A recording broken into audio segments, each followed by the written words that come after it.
something is happening in the heavens. There's a shifting, there's a shattering, there's something is going on.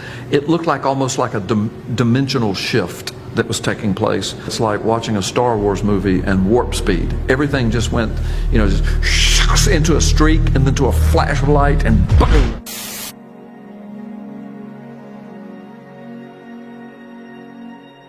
All right, so during your speech yesterday, you had mentioned that you had a vision of the rapture.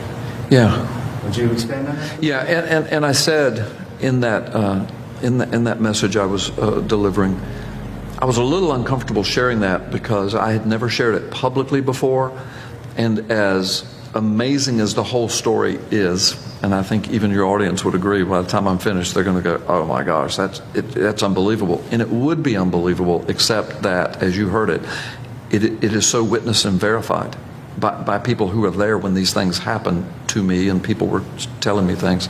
You'll understand this as soon as I get into the story. But God finally, I kind of kept it to myself for years, until he kept verifying. It was like the Lord saying, Carl, you must share this. My people need to know this. I didn't give this to you for you to just sit around and bask in. So here's how it went. I had a dream in the middle of the night. Like the Apostle Paul says, I don't know if I was in the body or out of the body. All I know is I was caught up to paradise. Well, I'm not claiming it was equal to that, but I'm saying it was more than a dream somehow. Because to this day, all these years later, it is so fresh. I can still smell the smells. I can still see the sights. Yes, I could smell smells. It was unbelievable.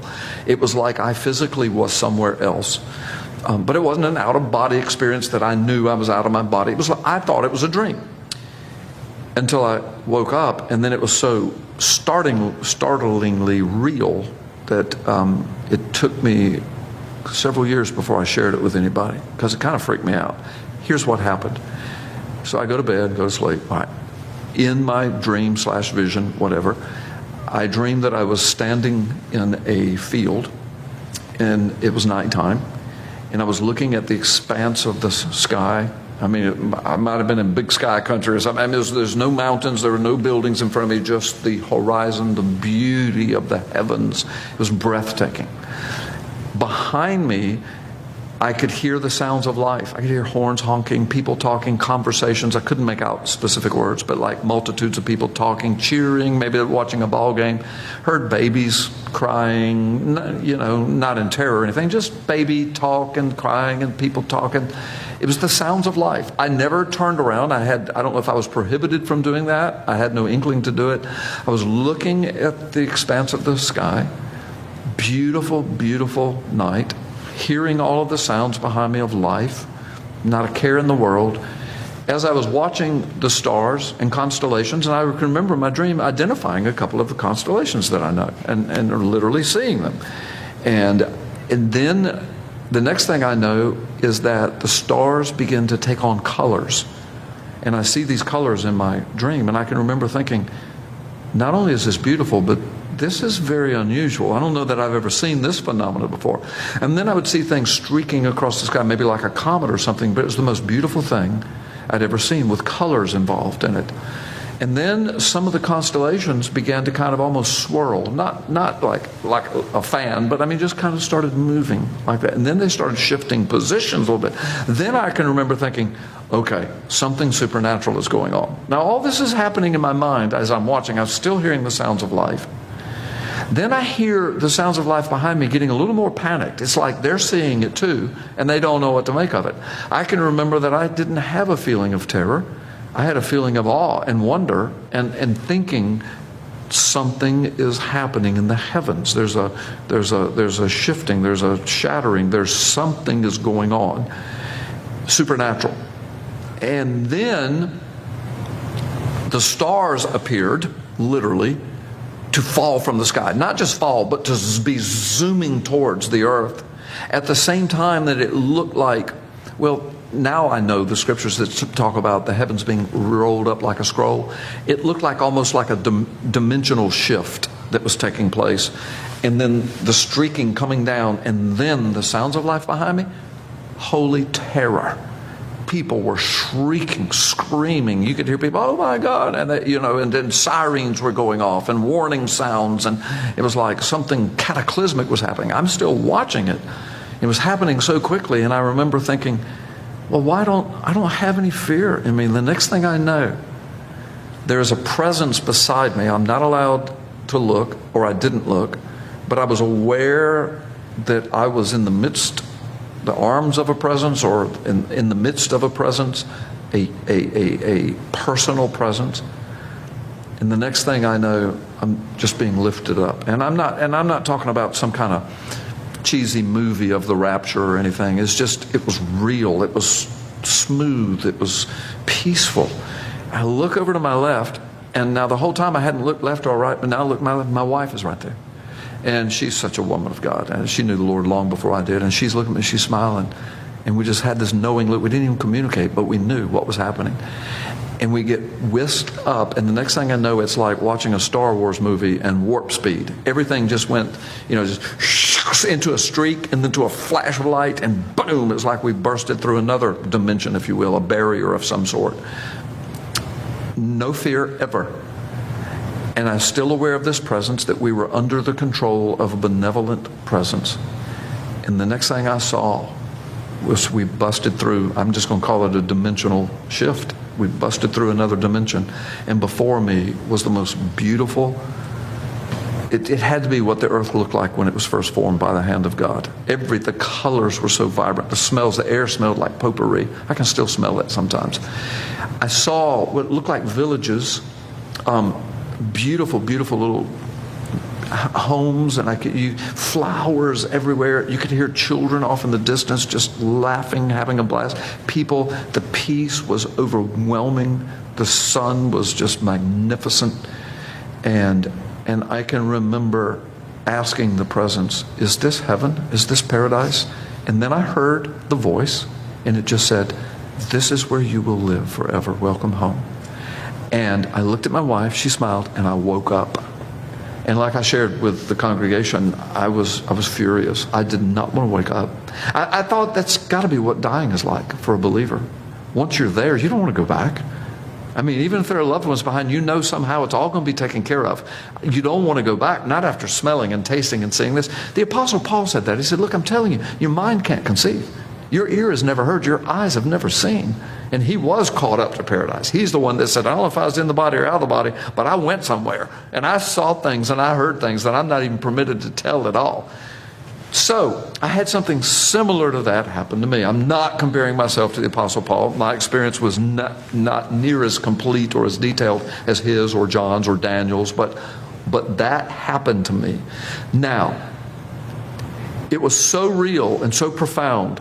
It was unlike anything. I thought to myself, before I share this with anybody, if I ever do, I'm going to give it some days and some weeks to see if it kind of goes away. You know how you can have a vivid dream and you think, well, I'll never forget that. And then 3 months later, you don't remember anything. It's gone. Okay. So I just thought, let me just see if that happens. Well, the weeks went by and all I could do was think about it. Not all I could do, but often I would think about this and just kind of like go into ecstasy, just close my eyes. Oh, please let me go back, please. So I caught myself going to sleep at night, saying, Lord, could you take me back there? Just take me back there. But it never happened. I never had anything like that before then. I've never had anything like that since then. So here's what I shared with the congregation. Because now your viewers are listening and say, well, that's pretty cool, but you could just have bad pizza that night, or you could be lying. You could be making this up. So I know that. This is why I didn't share it. But here's what happened.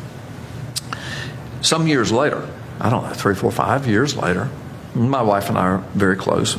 We have been since we were married. And we try every afternoon if we're together. I travel a lot. If we're together, just sit down, have a cup of coffee, just talk for an hour, just talk. So we were doing that one day, years after my dream.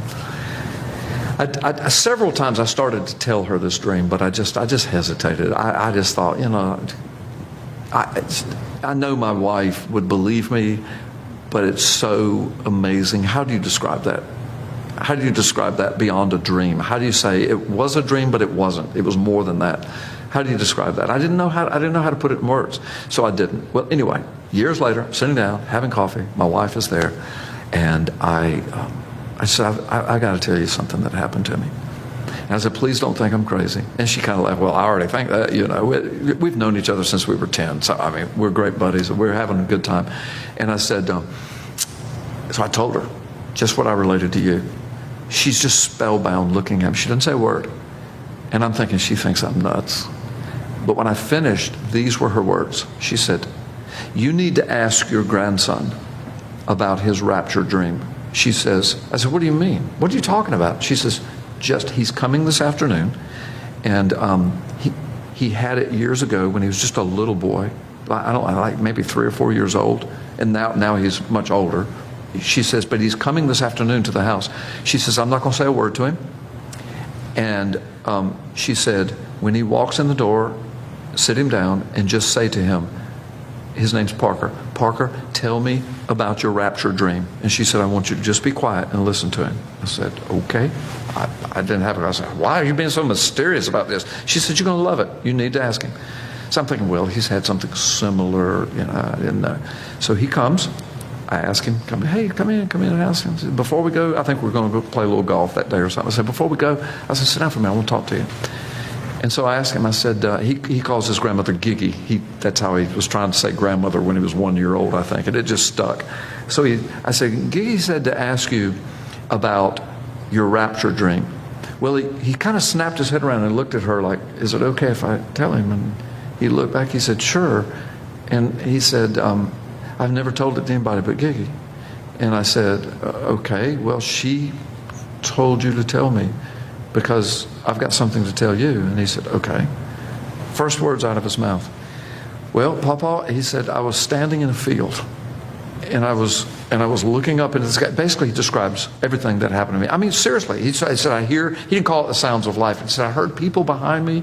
He said, it sounded like a big city, but he said, I didn't turn around. I never saw it. I just heard it. And he said, but I'm looking at the sky. And he said, then the stars started moving. And I thought, how freaky is that? And he said, they started changing colors. And then he describes the whole thing, except he has more detail. He gets it right up to the point where everything's kind of, the dimensions are shifting. The sky, there's like streaks are coming down, like the stars are falling from the heavens. And then he says, but I realized, Papa, that these weren't stars. These were angelic beings. And he says, and we were swept up. And he said, I was swept up. And he said, it was like I was in some kind of like a chariot or something.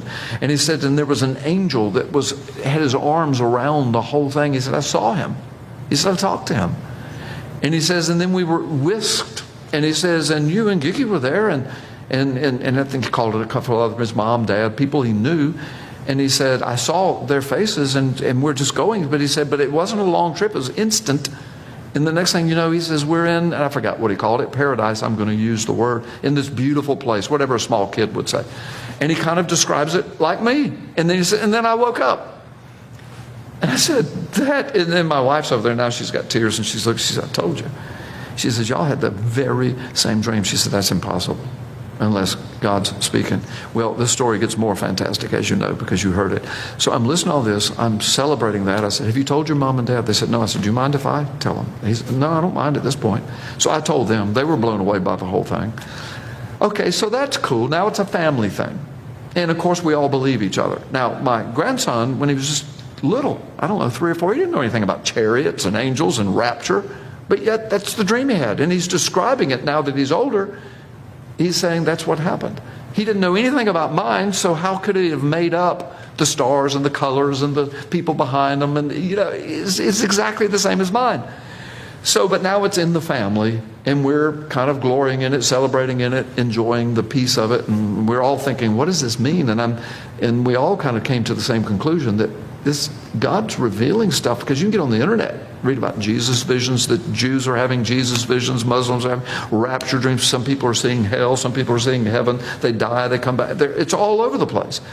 And it's just like exploding forward. And people may say, well, maybe people in every generation have had this. Yeah, but not every generation has had a thing called the internet and YouTube and Facebook. And so now it's everywhere. People are talking about it. So I told my family, I said, I don't know. I said, I'm a preacher of the word. We're a minister's family. We all have ministries. And through the mouth of a child, see, Psalm says, out of the mouths of babes, I will, give my praise. Then through the mouth of I'm going to call myself an old man, a pastor, preacher, a grandfather. Your sons and daughters will prophesy. Your young men will dream dreams. Your old men will have visions. Doesn't the Word of God say that? Old Testament and New Testament. So here's this little boy, a child, a son, a grandson, who's prophesying, if you will. Papa, it was the rapture. Okay? I'm an old man. I'm having a vision/dream of something that matches exactly what he has. So we're just in the family. That's all we've told. Then, about 5 or 6 years later, we're just getting on with life. I'm preaching. I'm doing conferences. My son comes with me. He's a grown man. You've probably seen him or met him. We are at a prophecy conference in Minneapolis, Minnesota. It's in the spring. It has snowed that spring. Snows all over the ground. The people in Minnesota are mad about it. I'm loving it.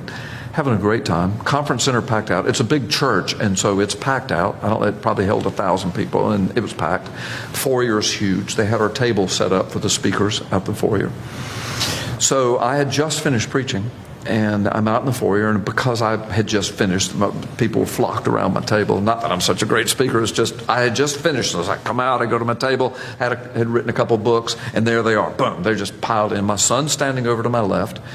You know, just like at my book table, I don't sell books, but I'm there to talk to people, minister to people, pray with them, maybe sign them if they want their book signed. But my son he's handling all the money and the credit cards and everything and answering people's questions about the books. So that's going on at the table. Crowd of people right in the front are talking to me. Hey, can you sign this? And what's this book about? And, so we're having those conversations. And I'm looking over the crowd. I'm tall like you are, not as tall as you are, but I'm tall. And so I can see right over the crowd. And I see this young woman making her way through the back of the crowd, kind of snaking her way through, kind of sweetly pushing people aside, trying to get up front. And I'm thinking, bless her heart, she wants to come up here bad, but I'm thinking somebody's going to slap her because, everybody's trying to get to me. She's just breaking ahead. And I'm thinking, there's always one in every crowd, right? And so I'm thinking that about her, bless her heart.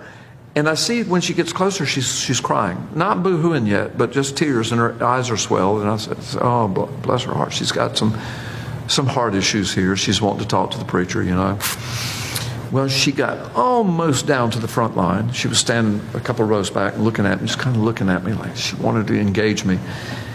And then I saw her just kind of get discouraged, and she turned and walked back through. And I'm thinking, oh, gosh, I wanted so bad to say, wait a minute. But I couldn't because I'm signing books and people were talking. But I'm watching all of this. And she goes out. I watch her go out the foyer to the big front doors of the church, and she goes out. And I said, well, I'll never see her again. I said, Lord, I don't have a clue what that was about. And Brandon said something about, did you see that girl that left? I said, yeah, I saw it. I don't know what that was about. And he said, yeah, I don't either. So we're going on. Well, anyway, after a while, the crowd's thinning a little bit. But about 15 minutes later, I'm just still looking over the crowd, talking to people. The door's open. I'm seeing people come and go. I see her again.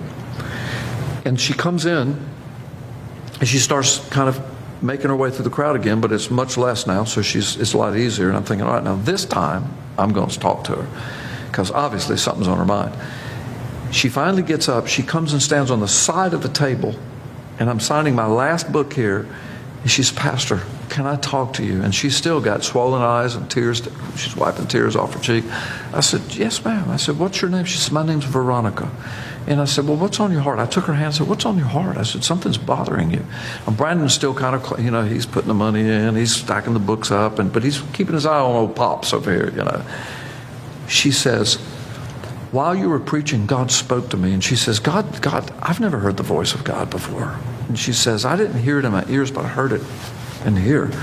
And she said, he told me that I had to talk to you, that you had the answer for me, that you would know the answer to my question. Well, I had no clue where she was going, and so I wanted to be humble about it. I don't know everything, but if God told you, maybe I will know.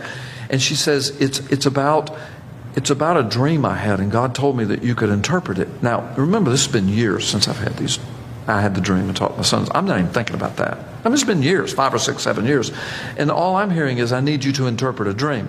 Well, I know that that's done, and I know God can give people that gift, and I know it's in the Bible. But I've never advertised or considered myself to be an interpreter of dreams.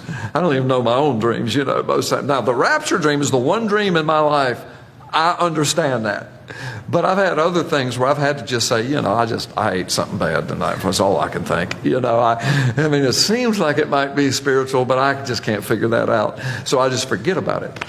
Well, she says, I want you to interpret this dream. God told me you can interpret it. And I'm thinking, all right, either she didn't hear from God, or God's getting ready to give me a gift to interpret this girl's dream. So I'm ready. I said, well, just tell me and I'll tell you. I said, now I'm not going to try to pretend like I know something. If I don't have a clue, I will tell you. And I hope it doesn't hurt your feelings. But I said, I don't jerk people's chains on that. If I don't know what it is, she says, okay.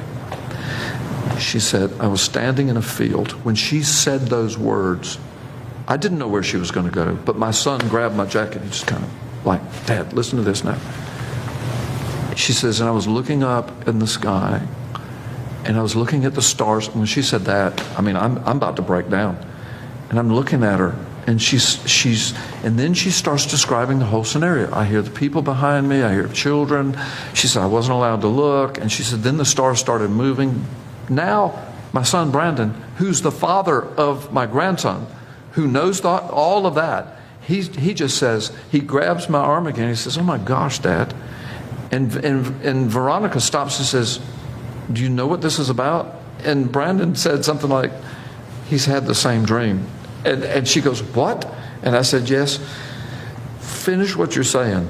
And she said, well, I'm almost finished. She says, so the stars come and they fall out of the sky. And then she says, and she says, and I just screamed and I got on the ground and covered my head in the star. And then I woke up. And she says, what was that? She says, it was so real. This happened to me months ago. And she said, I told my husband, and we came to this conference. She said, I would need an answer to this. She said, it was so real, I can't get it out of my mind. And she says, you're telling me you had the same dream? I said, exactly, except my dream went further, and I know what it is. And she goes, oh my gosh, God did speak to me. You know. I said, Veronica, I know what the answer is to this dream. And I said, now this is 1,000 people in Minneapolis. I'm from Florida. And she describes my dream and my grandson's dream. And I saw her come and go, and I asked her, I said, why'd you leave? She said, well, I got scared. And then I couldn't get to you. And my husband and my children, she said, I've got little children, they're out in the car. She said, I went out there and just bawled. And my husband said, you must go back in. You must talk to him. God told you to. So she said, I finally got up the courage and came back. And she said, I'm so glad. So she says, what's the dream? And I said, it was the rapture. And I said, apparently, I need to talk to you about your relationship with the Lord, because apparently you were getting ready to miss it. Because you were, and she starts crying. She says, I've just given my life to the Lord recently. And she says, yes, I agree. She says, and I need to come back to the Lord. She said, I've been so far from the Lord. And she says, and that's all I can think is that God's trying to tell me something bad is getting ready to happen if I don't get right with him. And she said, I feel like I need to be in ministry. She said, I don't mean preaching or teaching. She said, I just need to be investing my life somehow in the gospel ministry. And she says, and I said, well, let me tell you what happens after the stars fall. I said, those are not stars, those are angelic beings. And it was the rapture. And we do go up, and we bust through dimensions and barriers, like, and I said, and then the next thing you know, you're in paradise. And she said, oh my gosh. And I said, let me tell you, I can't even describe to you what it smells like, what it looks like, what it sounds like. And she says, I knew it was probably had something to do with the rapture. And I said, well, yes. I said, that's all I can tell you. That's all I know. But I said, my grandson has had this exact same dream. I've had it. My wife, his grandmother, witnessed him telling it to her. Years went by. He tells it to me. I tell it to his mom and dad. We all go over it together, talk about it. And now more years have gone by. You come to me from Minneapolis, Minnesota, and you're standing here telling me the same dream, and that God told you I knew what it was. I said, so this is not a coincidence. This is not bad pizza. This is God speaking. And then she said, well, I'm not really from Minneapolis. She says, I come from Peru. And I said, Peru? This is what makes the story even more fantastic. I said, me and my church have been involved in Peru for 17 years at that point in huge mission work. And we've got a school for children that can't go to school, and we finance the whole thing. We go down there, we do crusades, we take clothing, and back then they really needed it. We're in a very poor area. Take clothing and medicine. We take medical missionaries. And so we're very attached to the people. I said, I've watched little 3 and 4 year olds grow up into young men and women, and they graduate from our school. Some of them get scholarships to college, and families are saved. We get them in a church there. And I said, so I'm very attached to Peru. This is amazing, Veronica. I said, where are you from? She says, well, it's a place you probably never heard of. It's Comas, Lima, Peru. I said, that's where our school is. Our school is in Comas. She said, what? I said, it's called the Jack Goldfarb Christian School, named after an associate pastor of mine that's passed away, who was from Peru. And she says, I just live a few blocks down the street from there. I know people that work there. I said, this is getting freakier by the moment. So we had a conversation. We loved on each other and prayed. And I asked her, I said, can I tell this story? Can I use your name? She says, yes, Pastor, please feel free. Maybe that's a part of how I can be used for God's kingdom. So I've shared it with my church privately several times. I say privately, I mean, not on TV or radio or at a conference, just at my church. And every time I do, they're blown away by it. And then I have people come up to me just privately and say, I didn't have a dream like that, but I had a rapture dream too, and I can't get it out of my mind.